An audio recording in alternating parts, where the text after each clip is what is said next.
الله حق تقاته ولا تموتن إلا وأنتم مسلمون يا أيها الناس اتقوا ربكم الذي خلقكم من نفس واحدة وخلق منها زوجها وبث منهما رجالا كثيرا ونساء واتقوا الله الذي تساءلون به والأرحام إن الله كان عليكم رقيبا يا أيها الذين آمنوا اتقوا الله وقولوا قولا سديدا يصلح لكم أعمالكم ويغفر لكم ذنوبكم ومن يطع الله ورسوله فقد فاز فوزا عظيما أما بعد فإن أصدق الحديث كتاب الله وإن أفضل الهدي هدي محمد صلى الله عليه وسلم وإن شر الأمور محدثاتها وكل محدثة بدعة وكل bid'ah dhalalah wa kullu dhalalatin finnar.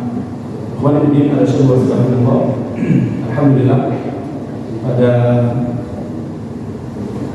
malam hari ini kita kembali bersyukur kepada Allah Subhanahu wa taala atas limpahan rahmat serta karunia dari Allah Subhanahu wa taala kita bisa hadir kembali di majelis ilmu kita pada malam hari ini. Mudah-mudahan apa yang nantinya kita kaji bersama mendapatkan ampunan dan barokah dari Allah Subhanahu wa taala. Baik, kita masih melanjutkan kajian kita berkaitan dengan ayat hadis-hadis dusta yang dinisbatkan oleh Syiah kepada ahlul bait Nabi sallallahu alaihi wasallam, bahkan kepada Rasulullah sallallahu alaihi wasallam. Dan kita akan sampai pada pembahasan bagaimana pandangan Syiah terhadap Ibunda Fatimah radhiyallahu taala anha. Sebelum kita masuk kepada riwayat-riwayat dusta Syiah berkenaan dengan Ibunda Fatimah radhiyallahu taala anha, kita bahas terlebih dahulu bagaimana pandangan Islam kaum muslimin Ahlus Sunnah wal Jamaah terhadap Ibunda Fatimah radhiyallahu taala anha. Pada pertemuan yang lalu sudah kita bahas bahwa Rasulullah sallallahu alaihi wasallam menyebutkan bahwa Ibunda Fatimah radhiyallahu taala anha merupakan salah satu dari 4 wanita terbaik di dunia. Jadi sepanjang zaman sejak Nabi Adam sampai nanti manusia yang terakhir hanya ada 4 wanita yang terbaik. Yang pertama adalah Maryam bintu Imran, ibunda daripada Nabi Isa alaihissalam. Jadi ibunda Nabi Isa alaihissalam namanya adalah Maryam. Karenanya kita wajib menggunakan nama yang telah disebutkan oleh Allah Subhanahu wa taala. Karena kita nggak boleh nyebut nama ibunda Ibunda Maria. Karena Maria adalah nama yang diberikan oleh orang-orang Kristen, oleh orang-orang Nasrani. Mereka memanggil ibunya Nabi Isa, mereka menyebutnya dengan Bunda Maria. Adapun kita, Allah beritahu namanya adalah Maryam. Karenanya sudah sepatutnya kita juga memanggil Ibunda Maryam dengan sebutan Maryam. Karena biasa orang-orang Nasoro suka mengubah nama, atau bisa jadi memang itu yang tertulis di dalam buku-buku mereka, sehingga yang mereka kenal nama-nama seperti itu. Makanya mereka menyebut nama Ibrahim dengan apa? Abraham. Mereka menyebut Nabi Sulaiman dengan Solomon. Kemudian menyebut Nabi Isa dengan apa? Yesus. Menyebut Nabi Musa dengan apa? Moses. Maka kita menyebut Nabi Isa ya dengan Isa. Tidak boleh menyebut Nabi Yesus. Ada sebutan Nabi Yesus itu. Yang ada Tuhan Yesus. Kalau nabinya apa? Nabi Isa. Ini penting. Dan itu yang Allah berikan namanya. Karena ada beberapa ustaz ya, yang mu'allaf yang pernah menyampaikan bahwa apa kita menyebut Nabi Yesus. Dan ini jelas nggak benar, karena Yesus itu bukan nama yang diajarkan oleh Allah kepada kita. Yesus bukan nama yang diajarkan oleh Rasulullah SAW kepada kita. Allah itu didapatkan dalam buku-bukunya orang-orang Nasrani misalnya, atau didapatkan dalam perjanjian lama mereka, atau di dalam kitab Ibrani mereka, bahwa di sana tertulis Yesus, itu urusan mereka kan itu. Adapun Allah dan Rasulnya memberitahukan kepada kita bahwa Nabi Isa itu namanya siapa? Aisyah. Karena kita menyebutnya dengan nama Aisyah bintu Maryam, ya. Kemudian yang kedua adalah Khadijah bintu Khuwailid. Ini adalah istri daripada Rasulullah SAW. Kemudian yang ketiga adalah ibunda Fatimah radhiyallahu taala anha, dan yang terakhir adalah Asia bintu Imra'atu Fir'aun. Asia istri daripada Fir'aun. Kemudian Rasulullah SAW bersabda, "Innama Fatimatu bad'atun minni yuribuni ma arabaha wa yudini ma adaha." Rasulullah SAW mengatakan, Rasulullah, bahwa Fatimah itu adalah bagian daripada hidupku, maka akan menyenangkanku, akan membahagiakanku apa yang membahagiakan Fatimah, dan akan menyakitiku apa yang menyebabkan apa yang menyakiti Fatimah. Karenanya kita tidak boleh menyakiti ibunda Fatimah, ya. Kita tidak boleh menyakiti atau mengucapkan perkataan-perkataan yang tidak benar atau tidak baik terhadap ibunda Fatimah. Kenapa? Karena itu sama saja mengucapkan perkataan yang tidak baik terhadap siapa? Rasulullah SAW. Artinya menyakiti ibunda Fatimah sama sebagaimana menyakiti siapa? Rasulullah SAW. Ya. Karenanya kita sebut dengan kalimat yang terbaik. Tidak boleh kita mendustakan atas nama ibunda Fatimah, ya. Sebagaimana kita lihat bagaimana orang-orang Syiah berdusta atas nama ibunda Fatimah. Berarti kalau mereka berdusta atas nama ibunda Fatimah, berarti apa? Berarti mereka juga berdusta atas nama siapa? Rasulullah SAW.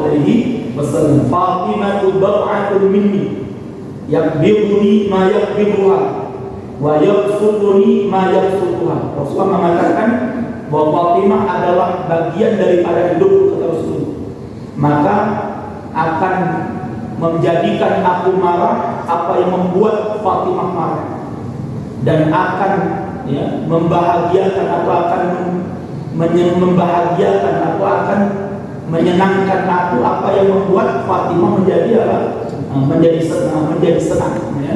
Ini menunjukkan bahwa apa yang menjadikan ibunda Fatimah sakit atau tidak atau marah, berarti menjadikan Rasulullah juga marah. Karena nanti orang-orang Syiah kemudian membuatlah riwayat-riwayat dusta yang seakan-akan ibunda Fatimah murka kepada beberapa sahabat. Salah satunya nanti adalah mereka membuat riwayat dusta bahwa ibunda Fatimah murka kepada sahabat Abu Bakar As-Siddiq radhiyallahu taala anhu.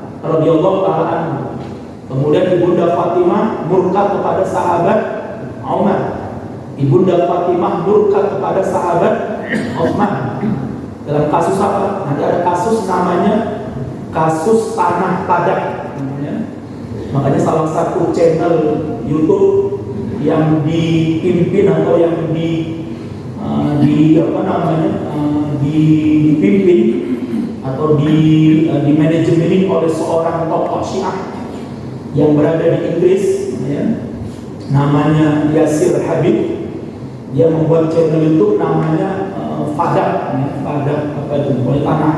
Pokoknya mereka jadikan tanah Fadak ini sebagai alasan untuk menghujat sahabat Abu Bakar, sahabat Umar, dan sahabat Utsman. Apa tanah Fadak? Akan kita bahas Sekilas tanah Fadak ini adalah tanah yang merupakan milik Rasulullah SAW, yang ketika Rasulullah wafat, kemudian Fatimah meminta tanah itu kepada sahabat Abu Bakar. Karena apa? Karena tanah Fadak ini menurut Ibunda Fatimah adalah apa? Tanah warisannya siapa? Rasulullah SAW. Jadi Rasulullah ketika meninggal, jadi ketika Rasulullah wafat, Rasulullah memiliki sebidang tanah yang merupakan hadiah dari seseorang. Yang tanah itu berada di sebuah tempat namanya Fadak. Setelah Rasulullah wafat, maka Ibunda Fatimah datang kepada sahabat Abu Bakar untuk meminta tanah Fadak ini. Maka kemudian sahabat Abu Bakar mengingatkan kepada Ibunda Fatimah bahwa yang aku dengar dari Rasulullah SAW bahwa Nabi itu tidak mewarisi dan tidak diwarisi. Ini kata sahabat Abu Bakar oleh Fatimah, aku mendengar sendiri dari Rasulullah SAW bahwa yang namanya Nabi, seorang Nabi itu tidak mewariskan dan tidak juga diwariskan. Apa yang beliau wariskan dari harta yang beliau miliki, maka itu adalah miliknya kaum muslimin. Yang Rasulullah wariskan adalah ilmu, Yang diwariskan oleh Rasulullah kepada umatnya adalah apa? Adalah ilmu. Adapun tanah atau harta benda yang Rasulullah miliki, maka kalau beliau meninggal dunia berarti apa? Tanah itu milik kaum muslimin. Tidak boleh diwariskan kepada siapa? Kepada anak-anaknya. Hadis inilah, riwayat inilah kemudian digoreng,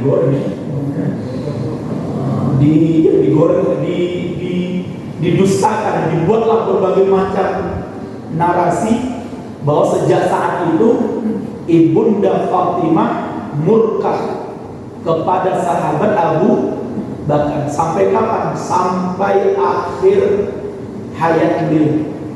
Sampai akhir hayat beliau. Bahkan saking murkanya Ibunda Fatimah menurut Syiah, sampai suaminya sahabat Ali radhiyallahu taala anhu, sampai suaminya Ibunda Fatimah ini, yaitu sahabat Ali, meminta agar dikuburkan di malam hari. Agar dikuburkan agar Ibunda Fatimah ini dikuburkan di malam hari, diam-diam, supaya tidak diketahui oleh Abu Bakar, Umar dan Utsman. Biar Abu Bakar, Umar dan Utsman nggak ngerti kuburan. Biarkan kuburkan aku di malam hari, dan supaya tidak ada orang yang tahu, termasuk Abu Bakar dan Umar. Bahkan suatu hari kata mereka, sahabat Abu Bakar pernah datang untuk mengunjungi atau untuk menjenguk Ibunda Fatimah dalam kondisi sakit. Maka Ibunda Fatimah kemudian melarangnya. Ibunda Fatimah nggak mau bertemu dengan Abu Bakar. Ini menunjukkan bagi Fatimah murka kepada Abu Bakar. Kalau Fatimah radhiyallahu taala murka, berarti Rasulullah juga murka. Lah padahal sekalian, kalau antum baca nanti dalam riwayat sahihnya, baik di buku-buku kita Ahlus Sunnah, di kitab-kitab hadis kaum muslimin, dan dalam kitab-kitab sejarah Ahlus Sunnah, dan juga disebutkan oleh orang-orang Syiah bahwa selama sakitnya sampai akhir hayatnya, bahkan sampai orang yang memandikannya, bahkan sampai orang yang mengkafani jenazahnya, itu adalah Asma binti Umais. Siapa Asma binti Umais ini? Asma binti Umais ini adalah istrinya sahabat Abu Bakar. Jadi kan Syiah ini kan nggak nyambung. Jadi mereka menuduh bahwa Ibunda Fatimah sangat murka dengan Abu Bakar gara-gara tanah Fadak. Kenapa? Karena sahabat Abu Bakar tidak memberikan warisan tanah Fadak itu kepada Ibunda Fatimah, sehingga Ibunda Fatimah murka. sehingga nggak mau ketemu dengan Abu Bakar sampai wafat, bahkan dikubur di malam hari supaya Abu Bakar nggak tahu. Lah padahal yang mengurusi Ibunda Fatimah selama sakit beliau, karena Ibunda Fatimah hidup lebih kurang 6 bulan setelah wafatnya Rasulullah SAW. Ya. Jadi Ibunda Fatimah hidup setelah Rasulullah SAW wafat itu lebih kurang sekitar 6 bulan. Lah ketika Ibunda Fatimah sakit, yang merawat siapa? Istri sahabat Abu Bakar, yaitu Asma bintu Umays. Bahkan sampai yang memandikan jenazahnya Ibunda Fatimah, ya istrinya sahabat Abu Bakar. Bahkan sampai yang mengkafaninya juga istrinya sahabat Abu Bakar. Kan lucu itu.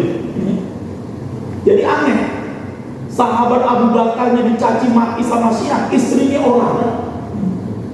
Terus anaknya Aisyah dicaci maki, terus kira-kira otaknya ini nyambung betul.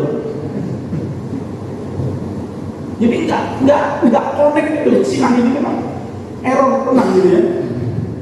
Nanti kan kita bahas. Dan kemudian apa benar sahabat Abu Bakar tidak mengetahui kuburannya Ibunda Fatimah? Ya. Kuburan Ibunda Fatimah itu ma'rufah, ada di Baqiyah. Ya, silakan nanti antum datang ke pas haji mungkin ya, insyaallah yang berangkat ibadah haji tahun ini atau yang nanti umroh, ketika berada di Masjid Nabawi, ya, silakan berziarah ke kuburannya Ibunda Fatimah. Artinya apa? Kuburan Ibunda Fatimah itu ma'rufah, ada di Baqiyah. Ya. Dan sahabat Abu Bakar jelas tahu, ya. Karena dalam riwayat disebutkan orang yang menyolatkan jenazahnya Ibunda Fatimah, satu adalah sahabat Ali, dua adalah sahabat Abu Bakar, tiga nanti adalah sahabat Abbas yang menyolatkan jenazahnya. Bahkan ketika sahabat Abu Bakar menyuruh sahabat Ali untuk mengimami jenazah istri beliau, ya, maka sahabat Ali mendorong sahabat Abu Bakar. Artinya mendorong, bukan didorong, ya. Artinya mendahulukan sahabat Abu Bakar sebagai apa? Imam untuk menyolatkan jenazahnya siapa? Ibunda Fatimah radhiyallahu taala anha. Maka Iwan bin Arsyad, dan begitulah Syiah, ya, berdusta atas nama siapa? Ibunda Fatimah, berdusta atas nama sahabat Ali. Dan kuburan Ibunda Fatimah itu ma'ruf. Ya, silakan Anda datang ke Madinah, tanya sama petugas yang ada di Masjid Nabawi, dullan, tunjukkan kepada kami di mana kuburannya Ibunda Fatimah radhiyallahu taala anha. Lah pertanyaanlah, lantas kenapa kok Ibunda Fatimah minta dikuburkan di malam hari? Itu memang wasiat beliau supaya apa? Supaya lebih terjaga, ya, lebih terjaga kehormatan beliau dan aurat beliau kalau dikuburkan di mana? Kalau dikuburkan di malam hari. Ini menunjukkan bagaimana Ibunda Fatimah radhiyallahu taala anha sangat menjaga apa? Kehormatan, sangat menjaga kemuliaan, sangat menjaga kesucian dari diri beliau. Sampai-sampai apa? Berwasiat agar jenazah beliau dikuburkan di malam hari supaya apa? Satu, tidak banyak orang yang hadir, yang kedua karena gelap maka apa? lebih terjaga, lebih terhormat, lebih tertutup, lebih terjaga kehormatan dan aurat beliau sebagai seorang wanita yang mulia, sebagai seorang putri Rasulullah SAW. Bukan karena supaya nggak diketahui oleh Abu Bakar dan lah bagaimana Abu Bakar nggak tahu? Oh, bojone wis ngerti. Maka sahabat Abu Bakar nggak takut kalau bojone. Ini kan sesuatu yang nggak masuk akal. Maka Ibn bin Arsyad, maka kemudian Rasulullah SAW bersabda, wa innal ansaba yaumal qiyamati tanqati'u ghairu nasabi wa sabat wa sirri.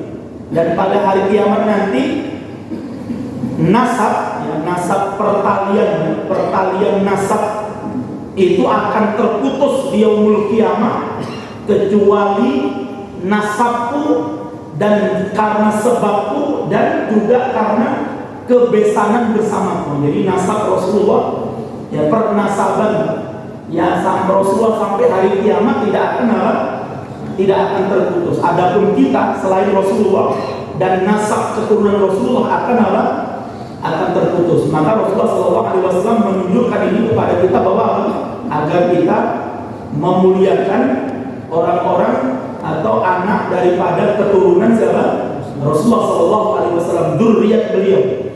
Atas bagaimana kalau ada dzurriyyat yang Syiah, nah, itu kata para ulama sudah keluar dari dzurriyyatnya Rasulullah SAW, ya. Karenanya tetap kita menghormati dan memuliakan dzurriyyatnya Rasulullah SAW, karena dzurriyyat Rasulullah yang tidak akan terputus nanti sampai kapan? Nah, sampai yaumul qiyamah.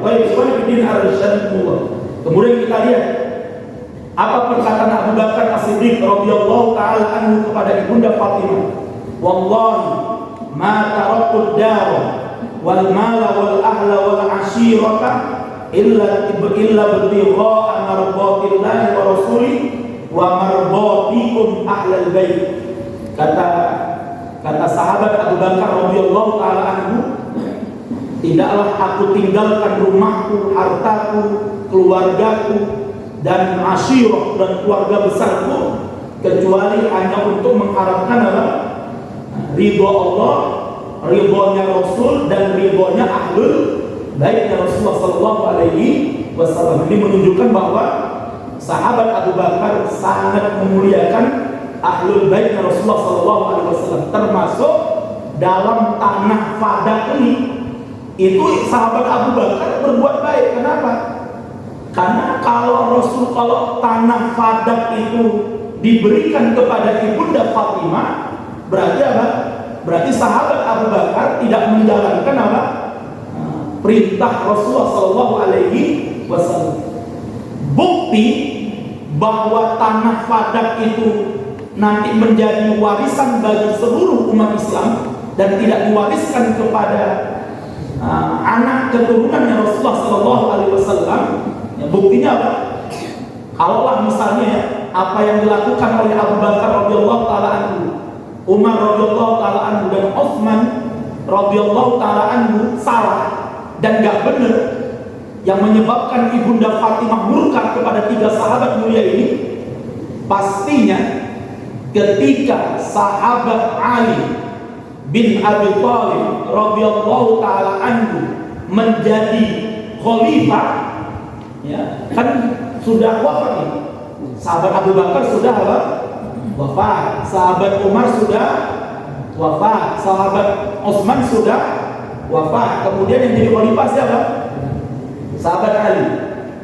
Pastinya kalaulah keputusan tiga sahabat mulia ini salah menurut Ali radhiyallahu taala anhu, bahkan nanti dalam riwayat Syiah bagaimana sahabat Ali itu mengatakan kepada Abu Bakar karena tidak memberikan tanah Fadak ini, mengatakan apa? Semoga Allah melaknat engkau ya Abu Bakar, laknat Allah atas engkau ya Abu Bakar, laknat Allah atas engkau ya Abu Bakar, semoga Allah hinakan. Gara-gara apa? Lah kalau memang itu benar ucapan Syiah ini, pastinya ketika sahabat Ali menjadi khalifah lebih kurang sekitar 4 tahun, ya, pastinya beliau akan mengambil tanah Fadak itu dan diserahkan kepada siapa? Kepada anak-anaknya ibunda Fatimah, kan itu. Ya kan, warisan itu kan kalau istri sudah meninggal dunia, kalau tanah itu warisan itu kan misalnya itu haknya Fatimah misalnya sebagai anaknya Rasulullah SAW yang masih hidup, karena ibunda Zainab sudah meninggal dunia, ibunda Ruqayyah sudah meninggal dunia, ibunda Ummu Kulsum sudah meninggal dunia. Satu-satunya yang punya warisan, yang berhak memiliki warisan adalah siapa? Ibunda Fatimah, karena putri Rasulullah yang masih hidup. Berarti beliau akan mendapatkan berapa itu? separuh harta warisan, kan gitu kan, dalam syariat Islam gitu kan. Kalau seorang wanita meninggal, kalau seorang anak perempuan ya, menjadi ahli waris dan tidak memiliki siapa-siapa, ya, bapak apa nama ibunya dan meninggal dunia, nggak punya adik dan sebagainya, maka seorang wanita kalau dia tidak memiliki siapa-siapa, maka dia berhak mendapatkan berapa? Setengah daripada harta warisan, karena wanita itu tidak menjadi asobah, ya, tidak menjadi apa? Tidak menjadi penghabis harta warisan. Berbeda dengan anak laki-laki, ya kan? Jadi anak laki-laki, seorang anak laki-laki itu menjadi penghabis harta warisan, ya. Bisa dimiliki oleh seorang anak laki. Jadi kalau ada seorang anak laki-laki, dia sendiri yang hidup, ya, nggak punya anak perempuan, nggak punya saudara perempuan, ibu tidak meninggal, bapaknya meninggal, kemudian punya harta warisan, maka harta warisan milik siapa? 100% milik siapa? Milik anak laki-laki, karena dia menjadi orang yang menghabiskan seluruh harta warisan. Kalau wanita tidak. Berarti kan kalau berdasarkan hukum Islam, ya, berarti Ibunda Fatimah misalnya dapat harta warisan separuh misalnya, oke misalnya, atau misalnya semuanya, dan itu nggak mungkin berdasarkan syariat. Lah pastinya sahabat Ali akan mengambil tanah warisan itu, kan gitu. Karena Ibunda Fatimahnya sudah meninggal dunia, berarti kan ahli warisnya siapa? Ahli warisnya kan berarti suaminya, kan? Suaminya siapa? Sahabat Ali, ya, punya anak, ya kan? Ada sahabat Hasan, ada sahabat siapa? Husain, kemudian ada anak putri beliau lain misalnya. Berarti kan punya hak itu harta warisannya. Sahabat Ali ada dapat harta bagian harta warisan dan akan beliau serahkan kepada anak-anaknya Fatimah. Tapi dalam sejarah tanah Fadak ini tidak pernah diganggu-gugat atau tidak pernah diambil alih sebagai warisan untuk Ibunda Fatimah, walaupun ketika beliau masih menjadi apa? Khalifah. Kan gini, kalau beliau mengatakan bahwa Abu Bakar terlaknat karena harta warisan itu tidak diberikan kepada Ibunda Fatimah, sahabat Umar terlaknat karena tidak memberikan harta itu kepada Ibunda Fatimah, sahabat Utsman terlaknat karena tidak memberikan harta itu kepada Ibunda Fatimah. Lah sahabat Ali juga nggak melakukannya, berarti apa? Berarti apa? Ikut terlaknat juga nggak? Ya ikut terlaknat, karena nggak menjalankan. Berarti Ibunda Fatimah juga marah kepada siapa? Sahabat Ali. Lah makanya pas sekalian, jadi orang-orang Syiah ini begitu dustanya. Makanya coba kita lihat di sini. Bagaimana ada seorang dedengkot Syiah yang alhamdulillah sudah meninggal dunia, bagaimana dia berdusta, ya. Namanya Jalaluddin Jalaluddin, pendusta ini. Jadi kita lihat bagaimana dustanya Jalaluddin Rahmat terhadap Rasulullah SAW. Jadi orang-orang Syiah ini luar biasa, ya.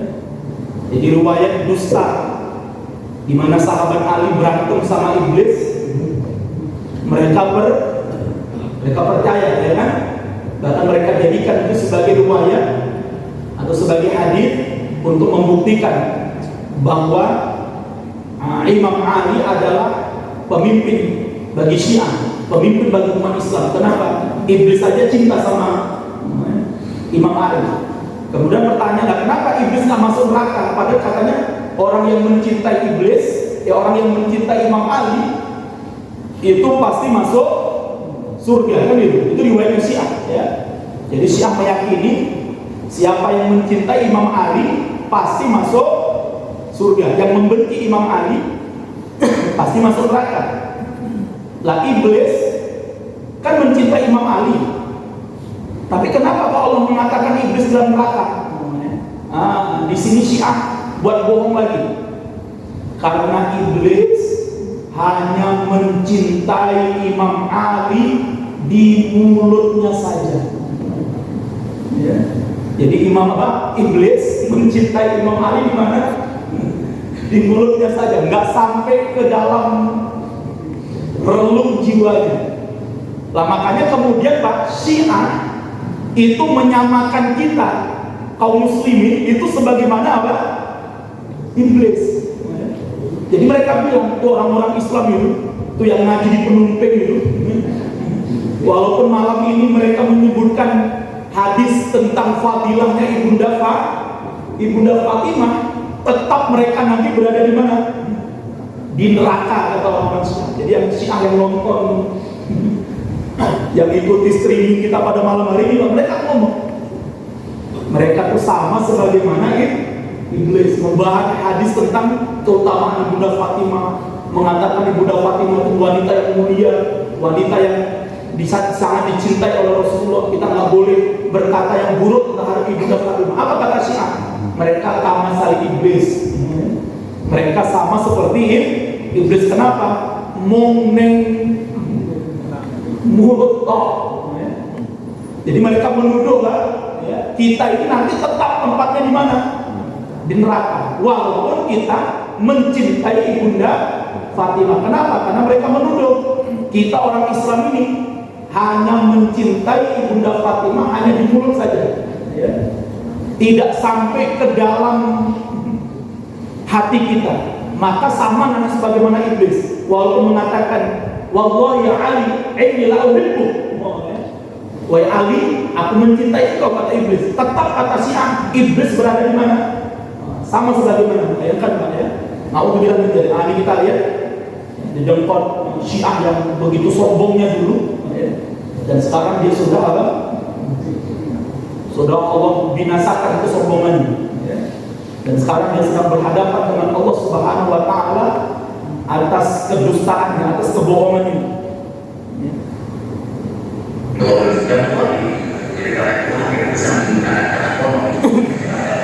Jadi dia bilang apa?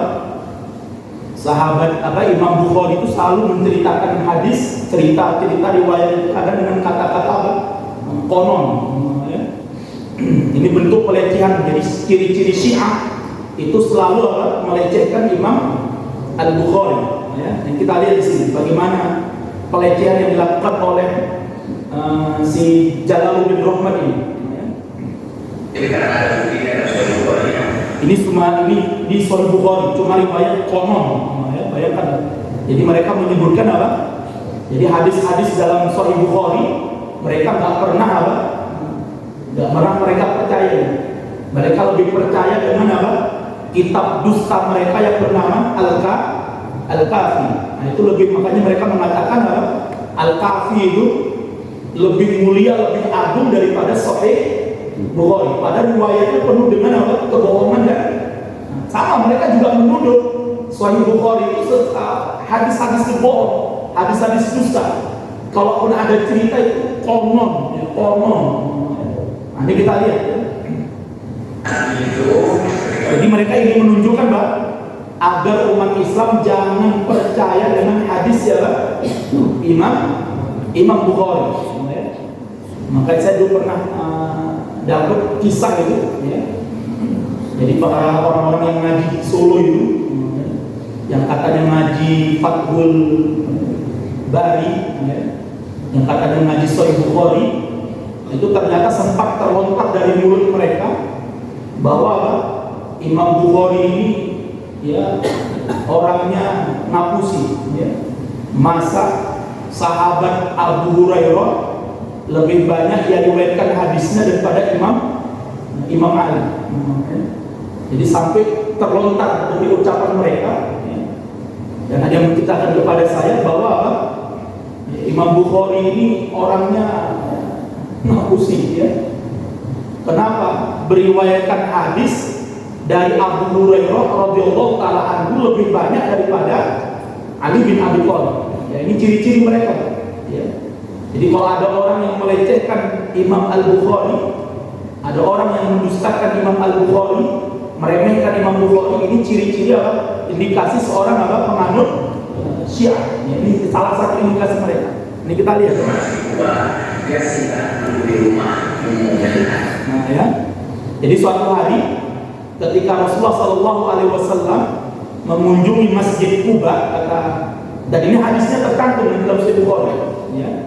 Rasulullah singgah ke rumah seorang sahabiah, namanya adalah Ummu Mahram bintu Milhan.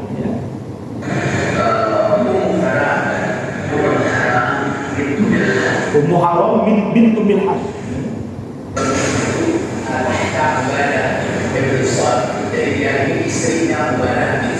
Jadi Ummu Haram bintu Milhan adalah istri daripada seorang sahabat mulia namanya Ubadah bin Samit radhiyallahu taala anhu.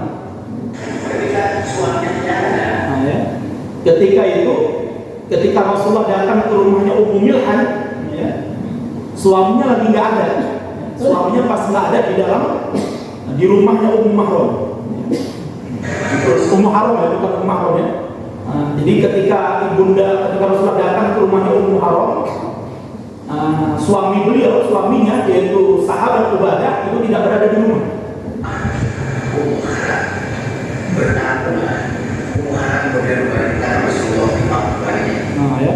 Kemudian Rasulullah bertamu ke rumahnya Ummu Haram, dan kemudian Rasulullah tidur di pangkuannya Ummu Haram.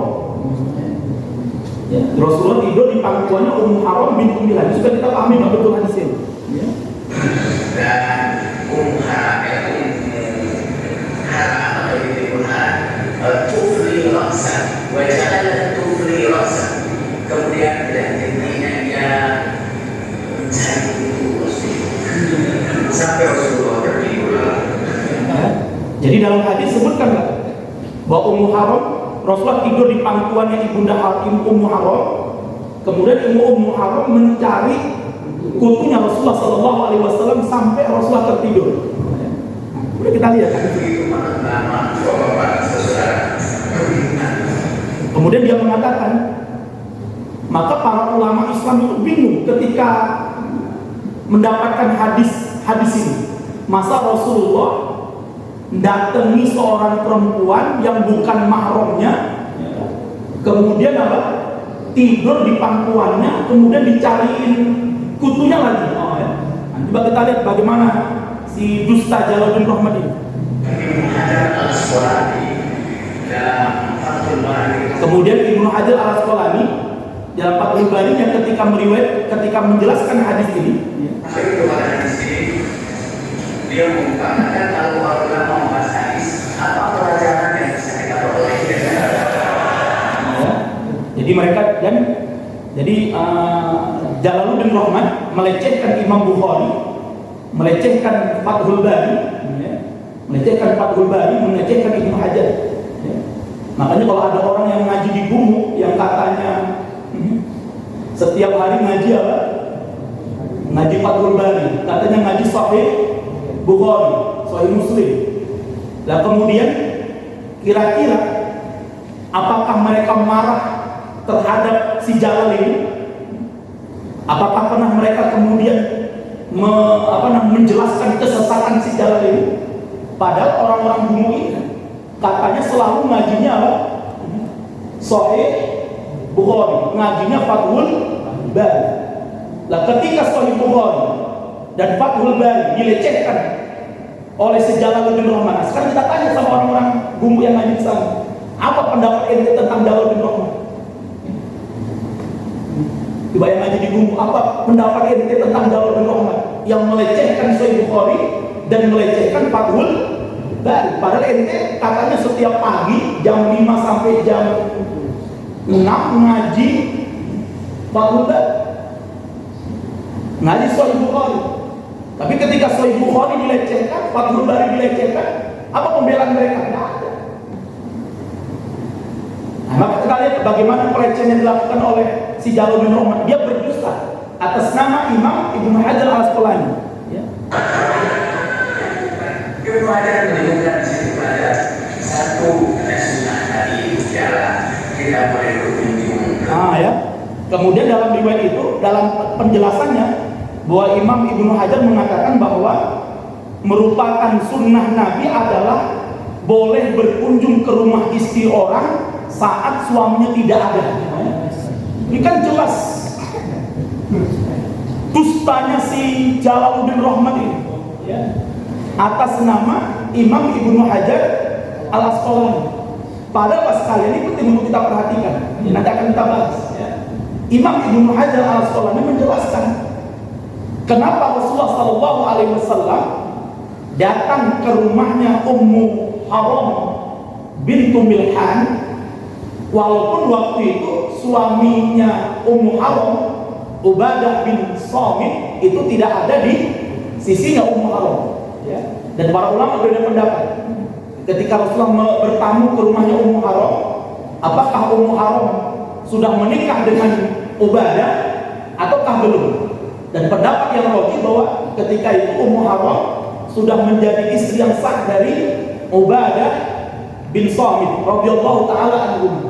Pertanyaannya adalah, apakah benar Rasulullah sallallahu alaihi wasallam bertamu ke rumah orang yang bukan mahramnya? Nah, ini harus, dan ini yang nggak pernah disampaikan oleh si Jalal ini, Pak.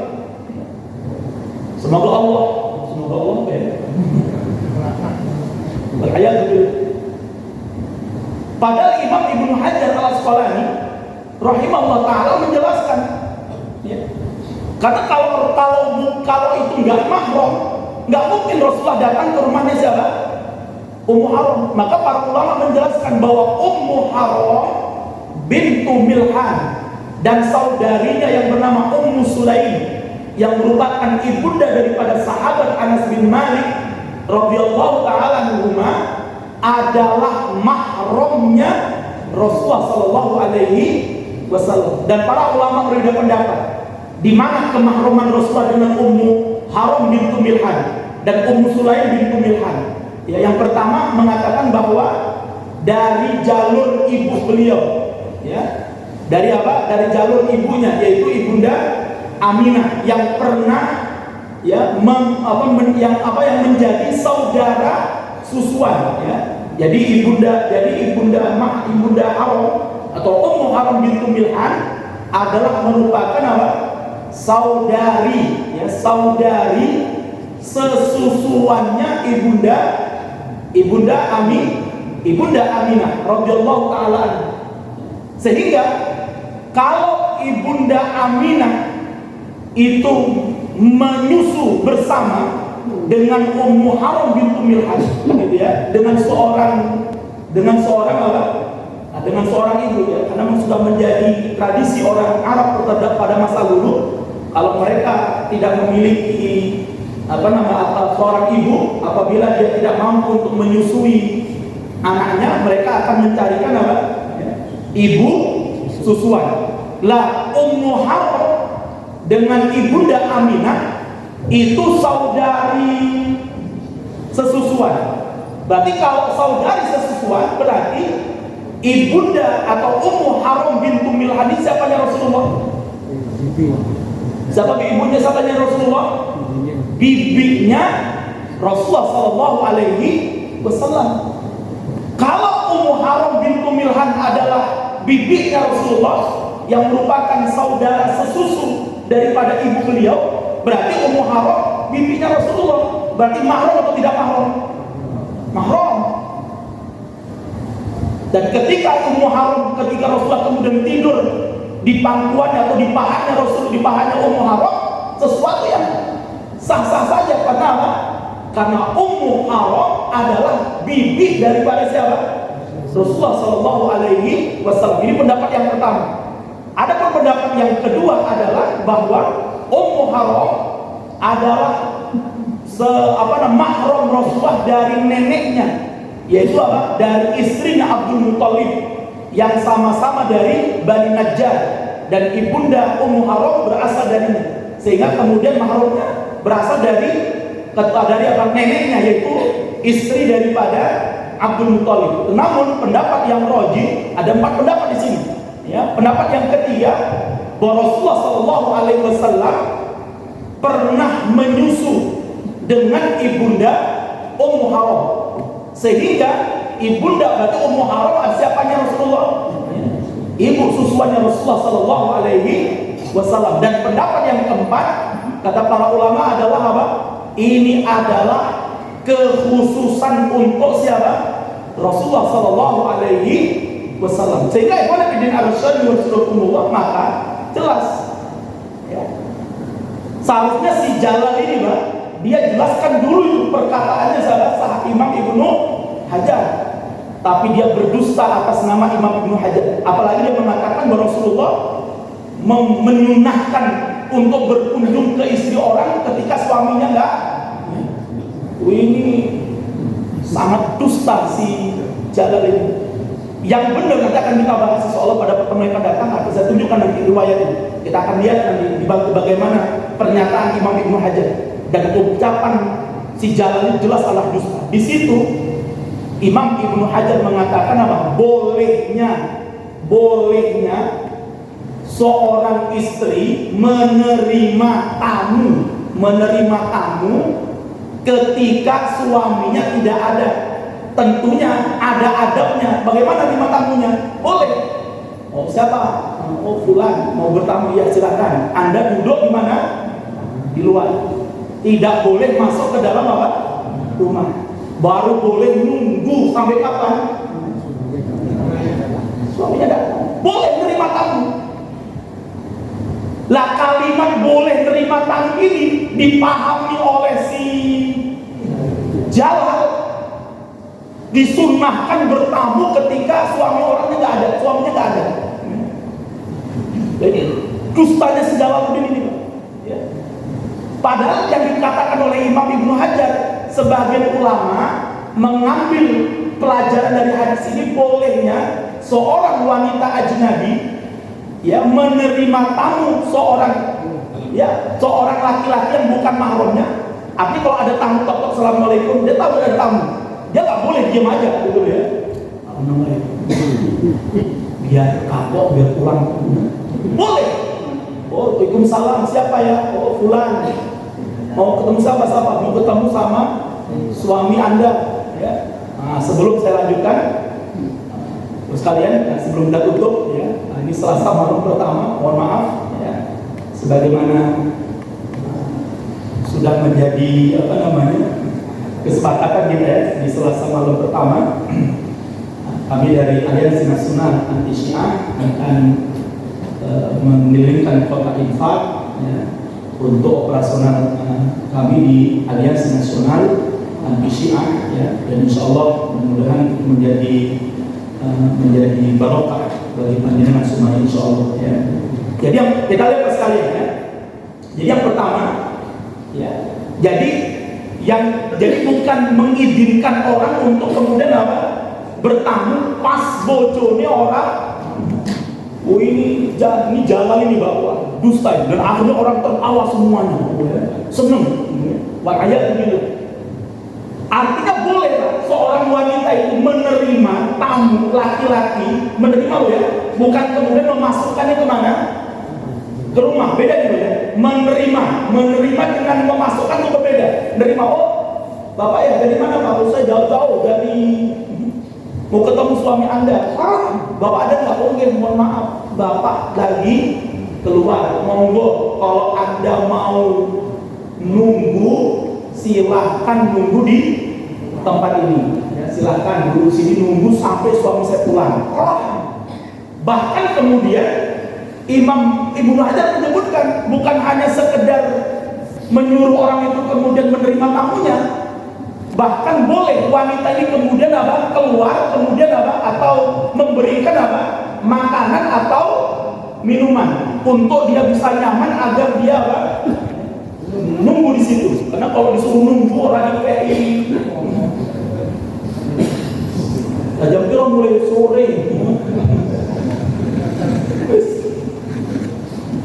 Akhirnya makanya lebih disebut. Sehingga boleh wanita yang tadi walaupun nggak ada suaminya dan si laki-laki itu orang ajnabi ini keluar, dia berada di situ, dia nunggu. Kalau begitu saya akan tunggu di sini mbak. Oh ya silakan ya. Kemudian dia kasih ini pak mau diminum ya. Kemudian suaminya istrinya kemudian menutup. Itu pun kata Imam Ibnu Hajar, ida aminal fitnah, in aminal fitnah. Itu pun kalau diyakini selamat dari fitnah. selamat dari fitnah. Kalau tidak, maka wanita ini mohon maaf Pak, ya, karena bapak nggak ada, pulangnya baru nanti ya, sore atau besok malam. Ya. Karena kalau anda menunggu terus di sini, nanti orang khawatirnya apa? Mau lanang ngopo gitu ya. Dan ini akan menimbulkan fitnah. Maka yang terbaik adalah tidak menerimanya. Ini penting dan itu tidak disebutkan oleh sejalan. Malah dia berbohong. Sunnah Nabi adalah boleh berkunjung ke rumah istri orang saat suaminya nggak ada. Waliyadzubillah. Dan dia sekarang sedang berhadapan dengan siapa? Dia akan berhadapan dengan Allah dengan kebohongannya dan kedustaan. Nah, insya Allah kita akan lihat nanti Pak, pada pertemuan yang akan datang. Insya Allah saya akan tunjukkan kitab Imam Ibnu Hajar Al-Asqalani berkenaan dengan hadis yang disampaikan oleh ibunda, yang disampaikan oleh si Jalal bin Rahmat. Jadi benar hadisnya sahih karena hadis itu berdasarkan dari mana? Karena diriwayatkan oleh Imam Al-Bukhari. Dan nanti ada hadis yang cukup menarik di ujung hadis itu Pak. Jadi ketika Rasulullah SAW tidur di pangkuannya ibunda Ummu Haram bintu Milhan, Rasulullah tertidur, kemudian tiba-tiba Rasulullah SAW terbangun sambil tertawa. Maka ibunda Ummu Haram bertanya, ya Rasulullah, kenapa engkau tertawa? Maka Rasulullah mengatakan, diperlihatkan kepadaku pasukanku yang berperang di atas kapal. Diperlihatkan oleh Allah kepadaku bahwa nanti akan ada pasukanku yang berperang naik kapal. Artinya berperang di atas apa? Di atas lautan. Maka langsung Ummu Haram mengatakan kepada Rasulullah, ya Rasulullah, berdoalah engkau kepada Allah ya, agar aku termasuk orang yang berada dalam pasukan pertama yang akan berperang naik kapal atau berperang di atas lautan. Dan didoakan sampai 3 kali Pak. Kemudian Rasulullah tertidur lagi, bangun sampai tertawa lagi. Akhirnya Rasulullah sangat bahagia, Rasulullah sangat senang bahwa nanti akan ada pasukan Rasulullah yang akan berperang di atas lautan dengan naik kapal. Ummu Haram bilang lagi sama dia, Rasulullah, aku termasuk salah satu dari mereka. Dan akhirnya sampai 3 kali doakan Rasulullah. Dan akhirnya benar peristiwa itu terjadi pada masa siapa? Sahabat Utsman radhiyallahu taala anhu. Karena pasukan perang pertama Islam, pasukan perang laut ya. Jadi pasukan laut pertama Islam itu ada di eranya siapa? Sahabat Utsman. Karena di era sahabat Abu Bakar tidak diizinkan umat Islam berperang di atas lautan. Di era sahabat Umar juga sahabat Umar tidak mengizinkan. Di era sahabat Utsman, sahabat Muawiyah terus meminta izin kepada sahabat Utsman. Akhirnya diizinkan oleh sahabat Utsman. Maka orang pertama yang berangkat ke medan perang naik kapal dan berada di atas lautan, berperang di atas lautan, itu adalah pasukan perang yang dipimpin oleh sahabat Muawiyah untuk menaklukkan apa? Wilayah namanya Siprus. Pernah dengar ya? Siprus ya. Komandan perangnya adalah sahabat Muawiyah. Dan dalam riwayat yang sahih, Ummu Haram dan suaminya termasuk salah satu dari pasukan perang laut pertama dalam Islam. Maka sekalian, ini hadis tidak diceritakan oleh sejarah. Yang dia ceritakan apa? Bahwa Nabi menganjurkan, tujuannya apa? Untuk menghinakan dan melecehkan Imam Bukhari, untuk melecehkan Imam Ibnu Hajar. Padahal apa? Yang meriwayatkan hadis itu bukan hanya Imam Bukhari, Imam Muslim meriwayatkan ini, Imam Abu Dawud meriwayatkan, tapi tidak pernah dilecehkan oleh siapa? Nah, ini penting sekali. Karenanya kita harus pahami betul Pak, Syiah itu kalau nggak berdusta nggak akan mungkin mereka kemudian bisa tersebar. Makanya mereka selalu menggunakan kebohongan dan kedustaan untuk menyebarkan akidah mereka yang tidak benar. Jadi kita akan pada pertemuan yang datang insyaallah. Wa jazakumullahu khairan ala ihtimamikum. Kita akhiri dengan doa kafaratul majlis. Subhanallahumma bihamdika asyhadu an la ilaha illa anta astaghfiruka wa atubu ilaik. Assalamualaikum warahmatullahi wabarakatuh.